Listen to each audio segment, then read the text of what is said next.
Okay, so what you're going to use to analyze poetry is called SOAPs. So in order to do that, you need to think about what are SOAPs: speaker, occasion, audience, purpose, and symbolism. Okay, the speaker. It's basically like saying, who is the poem by? Not who it's about, but who's talking. So some questions you can ask yourself is, who's speaking in the poem? Who's talking in the poem? What are their character traits? How do they feel about the topic? They feel they like the topic? Are they angry about something? Okay, those are the important things to ask yourself as you're reading the poem.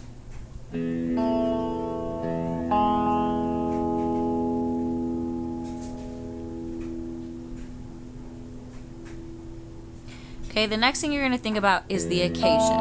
Okay, it's basically what, when, and where. What is the setting of the poem? This is just the basically, what is it about? What's the event of the poem? What situation is being experienced? Okay, this is the basic that everybody thinks about. Who or what is the poem about? Not who wrote it, but who is it about? Okay, you can ask yourself, is there a shift in the poem? Does it go from bad or good, or does it just describe something? So think about what kind of poem. Is it a descriptive poem? Does it tell a story? Does it have a theme at the end? What is the poem about? That's usually what people focus on, but we're going to take it further. Okay? The next thing is the audience. That's who is the poem to? If you think of a love song on the radio, it's written to somebody, right? Same thing in poetry.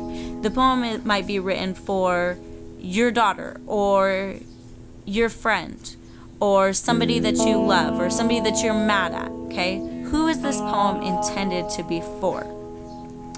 So you can ask yourself, for whom is the poem written? And then take it further. Don't just say their name, but what are their character traits? Are they young? Are they old? Young, old, rich, poor, what are they like? The reason the audience is important is because it's going to take us to the next step, which is the purpose of the poem. So purpose is basically the why. Why is this poem written? Why did the poet sit down to write this? Okay? A lot of times that reason is the theme or the message. Okay? Basically, what is the life lesson of this poem? What do they want to share? So this is basically one of the most important parts of poetry, if you think about it, is why is that poem written? What is the message? Why are you even reading it? Why does it exist?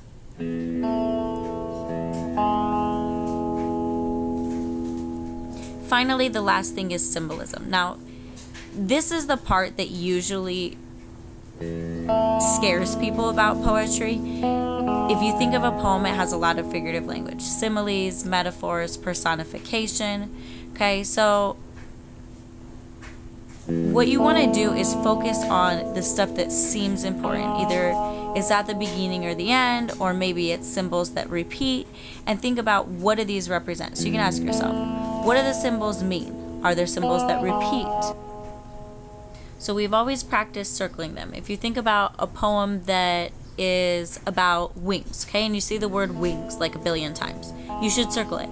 But it doesn't necessarily have to just be that word that repeats. Maybe we're reading a poem and it also talks about flying, or it talks about jumping, or it talks about being successful. See, now all these things mean the same thing as wings. So you can still circle that because it's the idea that's repeating. And then you have to look at it and you have to ask yourself, what does that symbol mean? Okay? Then ask yourself, maybe there's important symbols at the beginning, the end of the poem. And of course, are they positive or are they negative? Because that's going to help you understand what the symbols represent. Okay? If it's a good thing or a bad thing, and then take it a step further and try to figure out what it means.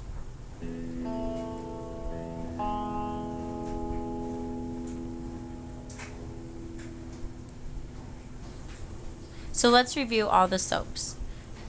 First, we have speaker, occasion, audience, purpose, and symbolism. But those are basically the same thing as asking yourself who, what, when, where, to who is the poem written, why, and how. Okay, so ask yourself these questions as you're using the soaps. Let's go through some helpful tips. First, circle repeated words as you read. Pay attention to feelings and tone, happy and sad. And before you begin, circle the first and the last section of the poem. Okay? And go ahead and read those 3 times. So if this is your poem, okay, you're going to look at the first several lines and the last several lines. Maybe 3 to 5 lines, or the first and last stanza. Okay? Try to figure out what they mean. Try to figure out what they're saying. Once you have that, go ahead and look at the repeated themes throughout the poem. And then try to put it all together. Read those several times. Then go back and try to understand the rest of the poem. I promise you, it will help. Okay, so go ahead now and just quiz yourself. See if you understand the soaps without looking, and go back and review the ones that you don't understand.